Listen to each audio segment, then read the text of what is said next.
A faint shimmer danced across the obsidian curve of the planet Eos, as 3 moons arced overhead like silent sentinels. In the planet's upper stratosphere, a sleek vessel hung motionless, cloaked in a veil of dark energy that bent light around its hull. Inside, Commander Lyra Voss stared at the screen before her, its content muted, looping a broadcast from the galactic news networks. Triarch system overtaken in less than 10 days. Unknown faction of human origin. Council officials remained stunned. The silence in the command deck was not out of fear. It was reverence, anticipation. Lyra turned to face her crew. "They finally noticed," she said, her voice soft and edged with triumph. Beside her, Kalen Reich shifted his weight, arms folded behind his back in a stance taught only by Nexus military doctrine. "They'll ask who we are. They'll want to know where we've been. The Council isn't used to being caught flat-footed." Lyra didn't smile, but the satisfaction in her eyes was unmistakable. "Let them wonder. The truth will come when it's time." 2.5 centuries ago, their ancestors had vanished from human records.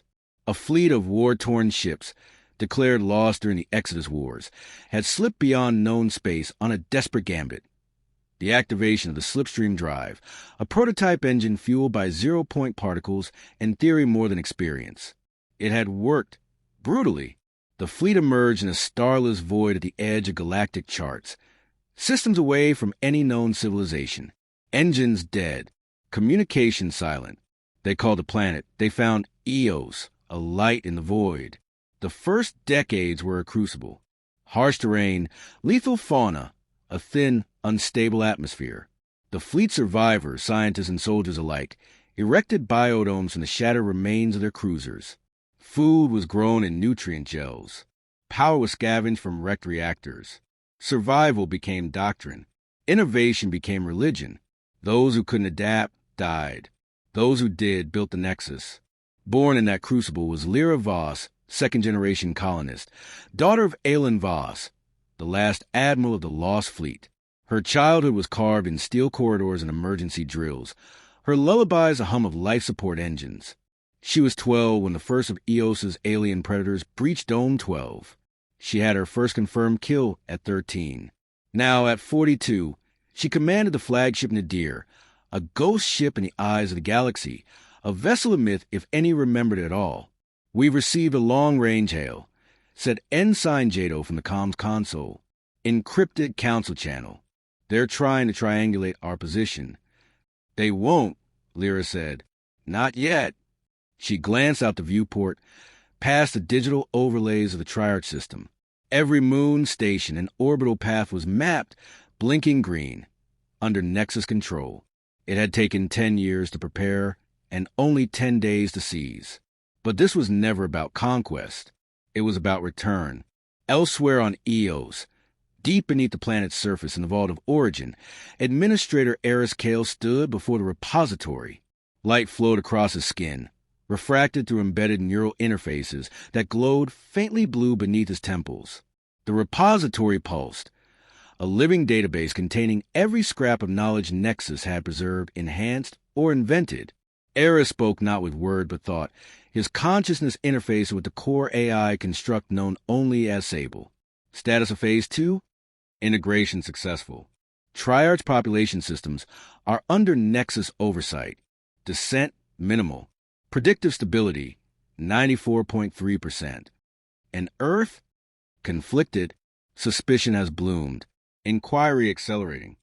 Kale exhaled slowly, his mind unfurled, projecting imagery, his own childhood, reading Ban Terran literature, watching old Earth broadcasts preserved by the first archivists. Earth was myth to many in Nexus. To him, it was the original home, a place of great failure and greater potential. But it had abandoned them, forgotten them. Now it would remember. Back aboard the Nadir, Lyra watched as new data scrolled across the tactical holomap. 2 Earth vessels, marked as diplomatic escorts, entered the border of the Triarch system. Fast, but not armed for engagement. She tapped the interface. "Send the signal," she ordered. "Signal confirmed," Jado said. "Visual feed only. Audio mute, per protocol." The screen flickered. A live feed opened to the Earth delegation. A woman in a Navy uniform, stern-faced, flanked by an aide. Their eyes widened. Lyra didn't speak. She simply stared into the camera, her insignia gleaming under ambient light. A silver crest of the Nexus Dominion. She held the connection for 7 seconds, then cut the feed. No sound. Reich asked. They needed to see us first, she said, to understand. They were no longer fragmented, desperate refugees of a forgotten fleet. They had become a civilization born from precision and necessity, evolved through hardship and unshackled by the politics of the inner systems. The world believed itself to be ruled by ancient orders, Earth's Interstellar Congress, the alien high thrones, the Galactic Trade Assembly. But power had shifted, and no one had noticed until it was already done. Now, the galaxy whispered the Nexus. Who are they? Where did they come from? The answer was simple. They came from humanity's shadow.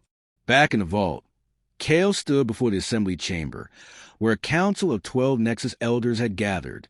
Each bore the mark of the founding clades. Scientist, soldier, seer, and builder. They looked to him. The first veil is lifted, Kale said. Phase 3 begins at dawn. One of the elders, a woman whose limbs have been fused with crystalline AI-threaded augmentations, spoke. And if Earth demands answers? Kale did not hesitate. Then we will give them the truth. We are the legacy they tried to bury. We are not vengeful. We are inevitable. Outside, the skies of Eos shifted, and the stars realigned in the data webs of Nexus minds. The time of hiding had ended. The first stroke of the Great Return had been delivered.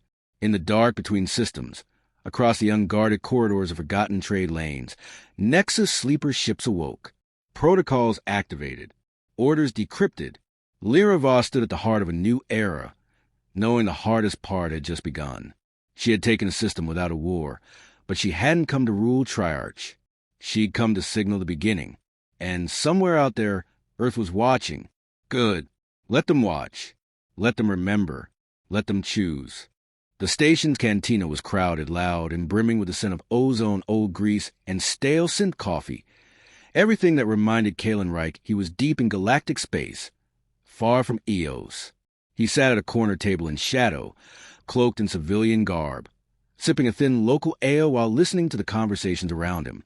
Traders talked of shortages. Miners cursed failing contracts. Everyone whispered about the Triarch collapse. He activated the receiver embedded behind his ear. A whisper of static resolved into Lyra's voice. Station Eris.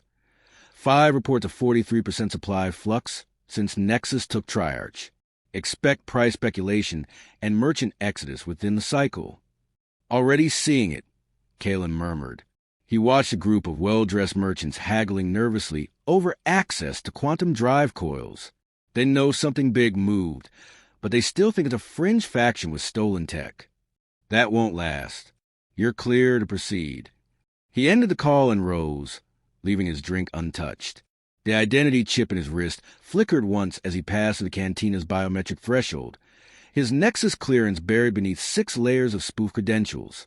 Everything about his presence here was calculated. Time to seed whispers, misdirection, and doubt. Down in the freight bay, he passed crates marked as or but loaded with Phase 2 kits. Sublayer drone networks, propaganda packets, adaptive AI seeds. By the time the galaxy learned Nexus's name, its infrastructure would already be embedded into half the galactic fringe. He climbed aboard a battered freighter, nodded once to the pilot, a Nexus sleeper agent with a dead gaze, and sealed the hatch. The galaxy would not fall to invasion. It would fold under quiet pressure. Back on Eos, Lyra stood in front of projection wall, within Nexus command, watching sectors bloom in light as new territories came under subtle control. A whisper map tracked the propagation of their influence. Data nodes, trade channels, customs ports. More than a third of the galactic rim now hosted Nexus software, installed unknowingly through efficiency updates and stability patches. Eris Kale joined her, his fingers folded behind his back, his neural threads dimmed to preserve processing. Earth's delegations are consolidating. Kthiri diplomats just issued a formal query to the Council demanding transparency on Triarch. The Council has no answers. Their internal channels show panic. They still have no name for us. They'll know it soon enough, Lyra said. Kale watched her for a long moment. You don't look satisfied. I'm not, she admitted. Triarch folded easily. Too easily. Something doesn't add up. Saboteurs? No. Pre-collapse indicators were authentic.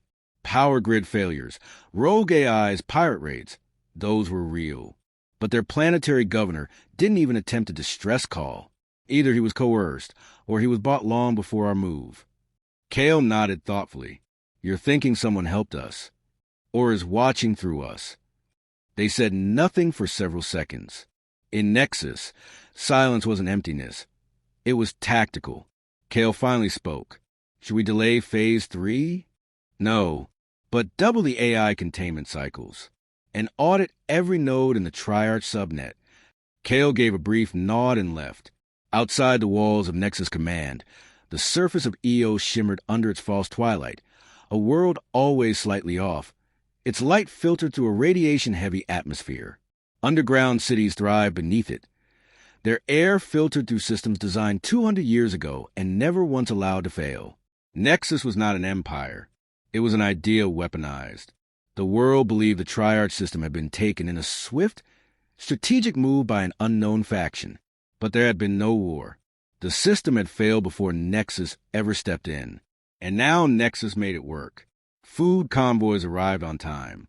Water systems operated at 113% capacity. Unemployment abolished. Crime recalibrated into social debt and resolved through enforced reintegration protocols. For the first time in memory, Triarch citizens experienced peace. Not freedom, peace. In orbit, a diplomatic vessel floated in absolute stillness. It had arrived 2 days prior from Earth, bearing no weapons and strict orders to observe only. Inside, Representative Marinhale reviewed the footage of her first encounter with the Nexus envoy. Lyra Voss had looked directly at her, unblinking, unreadable, unmistakably human, but not entirely. She didn't say a word. Hale murmured. Her aide, a younger man with formal training in xenodiplomacy, shifted uncomfortably. They don't need to speak. They're already winning. Economically, politically. Even our own allies are questioning if resistance makes sense. Doesn't it? He hesitated. If they really are the descendants of Earth's lost fleet, then maybe they deserve a seat at the table. Hale turned sharply. Deserving isn't the same as taking.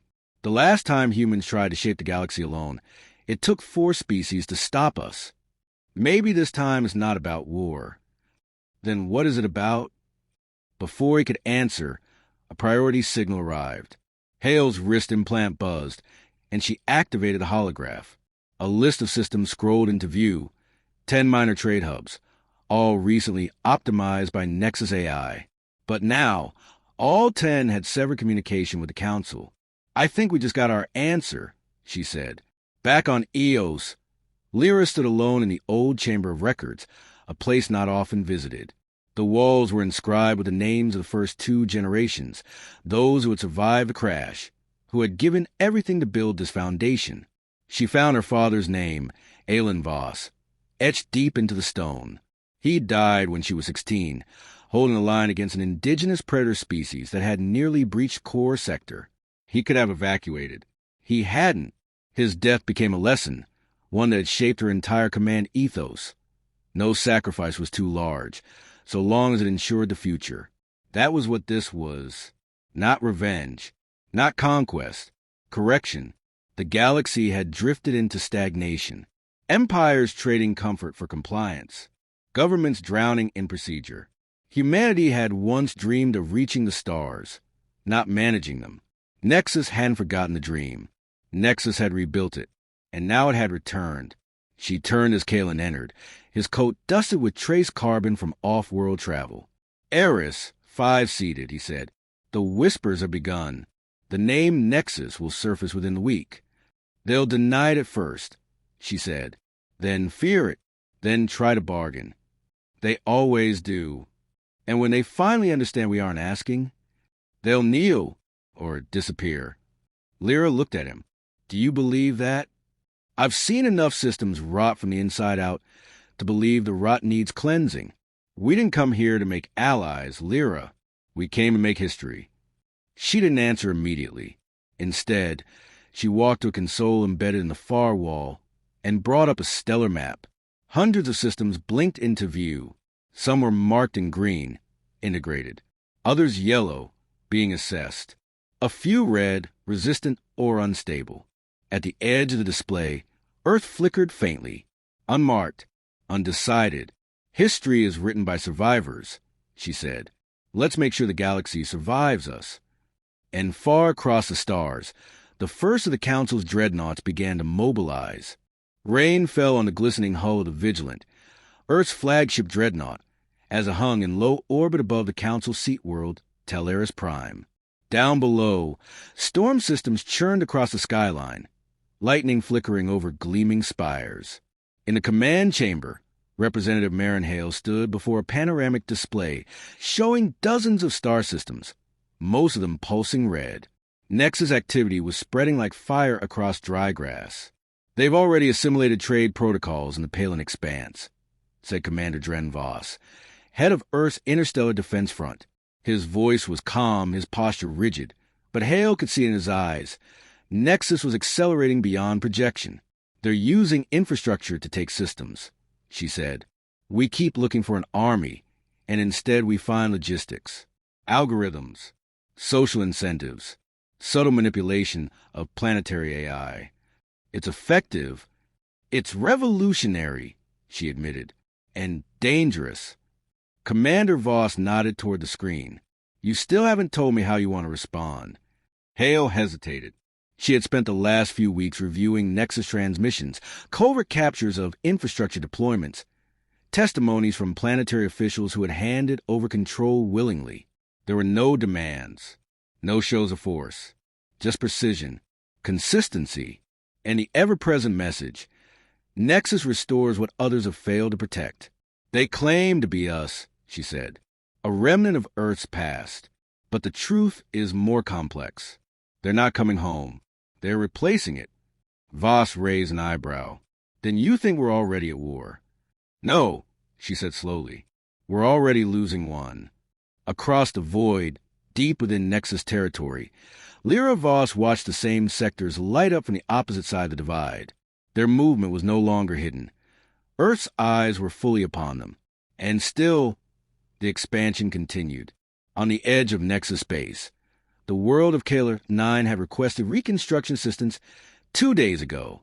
Within hours, Nexus engineers had arrived, installed power grids that ran off vacuum fuel conversion, eliminated food scarcity with nanoagriculture pods, and rewired the central governance structure into a neutral AI oversight model. Crime dropped 98%. GDP tripled. Opposition vanished. Not from fear. From satisfaction. Lyra didn't trust it. She watched the analytics pool scroll across her screen. Efficiency rates rising. Dissent evaporating. Obedience without violence. It should have been a triumph.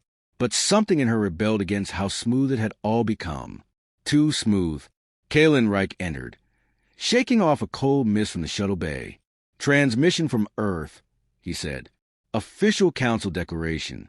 They're assembling a containment coalition." Lyra said nothing. "They're calling us a civilizational breach. Not a rogue state. Not a rebel faction. An anomaly. And that's how they'll try to rationalize us," she said. "Not as family. Not as returnees. But as a flaw in the system." "Do we correct the flaw?" Kalen asked. Lyra turned toward him. "We are the correction." He studied her for a moment. "Then why do you sound uncertain?" "Because they're adapting faster than expected. Marinhale is smarter than most of the council combined, and I think she's beginning to understand us. Understanding doesn't change outcomes. It can if she finds the others." Kalen stiffened. "You think Earth's looking for the arcs?" "They would, if they believed we weren't alone. That was a hidden fracture beneath the surface. Nexus was born from a single exile fleet, but there have been others. Scattered, diverged, forgotten. If Earth ever found one and turned it against them," she exhaled sharply and summoned the AI construct Sable into the room. The holographic projection of Sable shimmered into form, a humanoid outline of liquid light and shifting data threads. Its voice was neutral but tinged with something ancient. "Command, you have requested secure advisory." Cross-reference Earth's deep probe telemetry with arc trajectories from the Black Vault. "Have any anomalies emerged?" Affirmative. One deviation detected near Sector Delta 91. Signal fragment consistent with early arc code, unverified. How recent? 5 days. Kalen frowned. That puts it near the front lines. Earth could reach it before we do. Lyra turned sharply. "Send Nadir. No support. Silent vectoring. If it's one of ours, we recover it. If not, we erase it." Sable blinked out. The race had begun. Aboard the Vigilant. Mare and Hale stood in a private observatory with Commander Voss, gazing at the stars through reinforced glass. The Council's debate had ended. There would be no peace negotiations. Earth had deemed Nexus a systemic contagion and approved limited military intervention under Article 5 of the Interstellar Compact. But Hale wasn't convinced. Every step they take, every move they make, it's ordered, calculated, almost elegant, she said quietly. Even their silences are part of the message. "You're not sympathizing with them?" Voss asked. "I'm trying to understand them. We don't fight ghosts with missiles. Dren, we need to know who we're fighting, or we'll lose before the first shot is fired. We have the coalition. We have opinions, not unity." A soft chime interrupted them. "Priority alert. Secure feed," Voss said, activating the holo display. A new image appeared, satellite footage from a drone operating near the Delta 91 anomaly. The screen showed a structure buried half beneath a broken moon. It wasn't of Nexus origin, and it bore an Earth seal older than any in living memory. Marin's breath caught. "That's an Arkansas." Voss leaned in. "It was real." "No," she whispered. "They all were, and now Earth had found one. But they weren't alone." In the silence of deep space, the Nadir emerged from Slipstream, its hull blacker than the void, engines dimmed to mask its presence. Lyra stood alone on the bridge, watching the fractured moon grow in the viewport. The signal pulsed faintly, a heartbeat across centuries. As the ship approached, debris scattered in zero gravity. Parts of the structure jutted from the moon's crust. Broken antennae, solar arms, shattered hull plating. No power signature. No movement. Yet the signal continued. Lyra keyed into the main comms. "This is Commander Voss of the Nexus Dominion. Identify." No response. She ordered a scan. The AI returned. Structure, 78% compromised. Internal life signatures, unknown. Data node integrity, partial. It was real. She launched a tether drone to breach the outer hull and connect to the central node. As it drilled into the core, Lyra closed her eyes. A surge of unease washed over her. This wasn't just history. The connection locked in. And then the node spoke, not in words, but in her own voice. "Lyra," she staggered back. "Replay," she ordered. The voice repeated, cracked, hollow, but hers. Sable's voice cut in. Data signature consistent with neural mapping. Possible clone data or consciousness echo. Kalen's voice burst through the comm. "We have Earth drones entering proximity. You need to pull out now." But Lyra didn't move. Her eyes were locked on the screen, on the ghost embedded in the data core. Another version of her, or someone who thought she was. "Begin extraction," she ordered quietly. "Take everything. We burn what we don't understand later."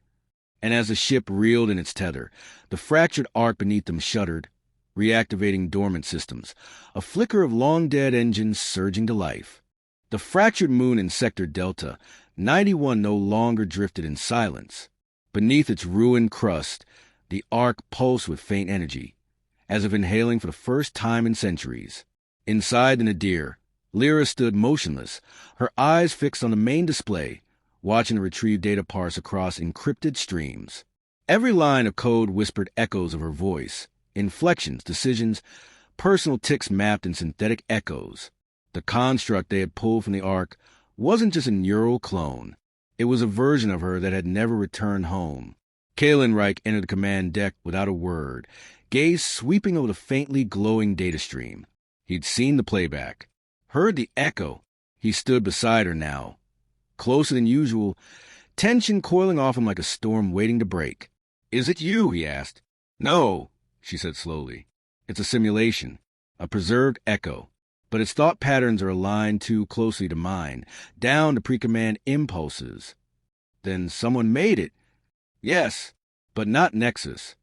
Kalen exhaled sharply. "Then who?" She didn't answer immediately. A fragment of the Ark's memory feed looped through her mind. Images of an old Earth, shattered continents, desperate launches, humanity scattered like seeds into the void. She had always believed Nexus was the last successful fleet. Now that belief cracked. The voice had called her by name. That meant it remembered her. Or it remembered someone who became her. The central console chimed. Sable's projection emerged, subtly distorted by the interference from the Ark's ancient systems. "Command, the Coalition fleet has entered the periphery of Nexus-controlled space. Estimated full incursion in 12 standard hours. Tactical satellites confirmed 3 dreadnoughts, 17 capital-class escorts, and 2 Earth command carriers." Lyra absorbed the numbers. "Where's the Vigilant?" "Leading the Vanguard. Marin Hale is aboard." Kalen muttered. "They're not probing anymore. This is first strike. They think the Ark gave them leverage." Lyra's voice was calm. "They're hoping to cut off our expansion by undermining our origin story." He looked at her. "And will it work?" "No," she said, "because I'm going to speak to her first." The bridge went silent. Even Sable paused. "You're going to contact Hale?" Kalen asked. "Yes. No intermediaries. No threats. Just clarity. She'll have warships trained on every approach vector. She won't fire if she's uncertain." Kalen studied her face, seeing the calm burn behind her eyes. "And if she fires anyway?" "Then we answer, and history folds." Within 8 hours, Lyra stood aboard a diplomatic shuttle. Stripped of most shielding, no weapons, no escort, an obvious sign of good faith. The vessel bore only a Nexus seal, clean and stark against the silver hull. She watched through the viewport as the Coalition fleet grew on approach, black metal and kinetic shielding gleaming under the pale light of Talaris binary suns.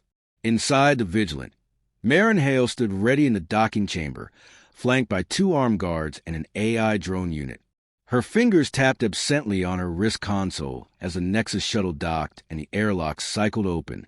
Lyra stepped out alone, no armor, no projections, just presence.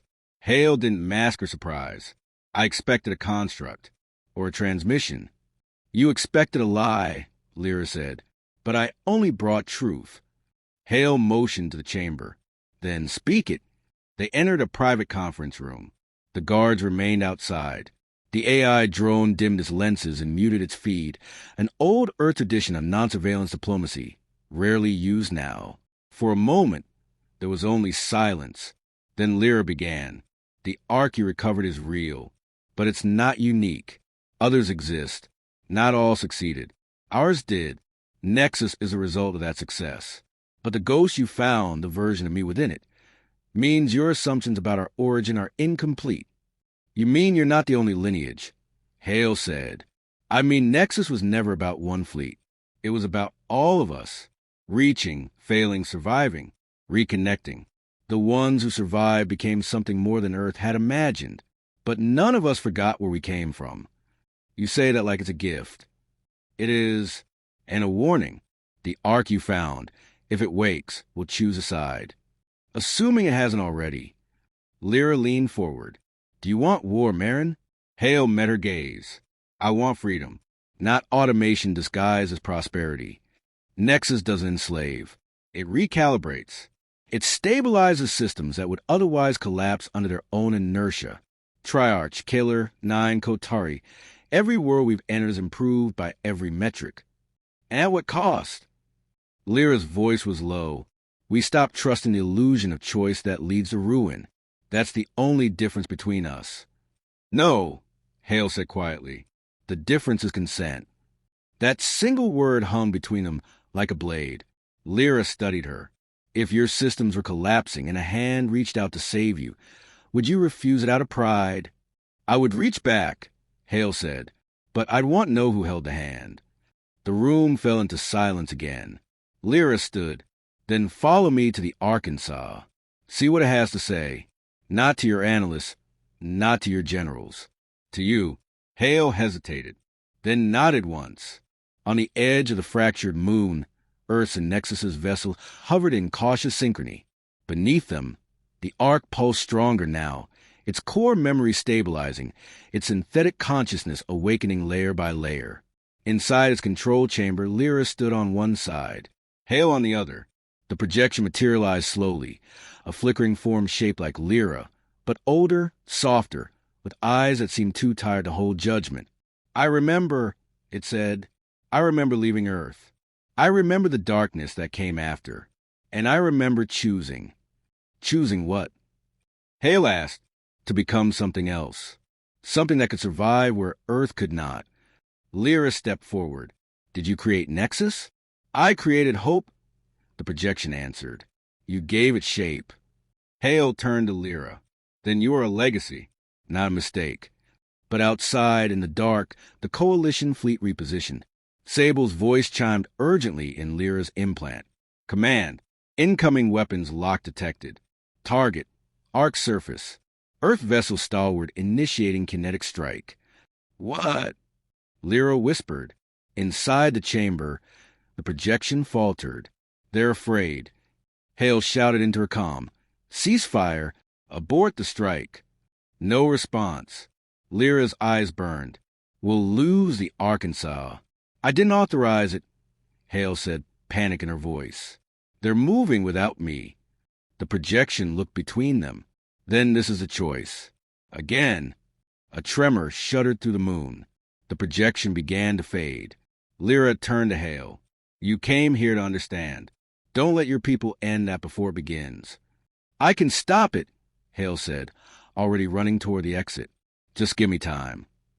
As she disappeared down the corridor, the arc rumbled again, deeper this time. Kalen's voice came through the Nexus comms. We need extraction now. Lyra didn't answer. She remained still as the lights dimmed, as the arc began to collapse under the tremor of the approaching impact. And within her mind, a voice whispered, not her own, not the projections, but something older. What survives must evolve. What evolves must choose. And in that moment, Lyra Voss made her choice.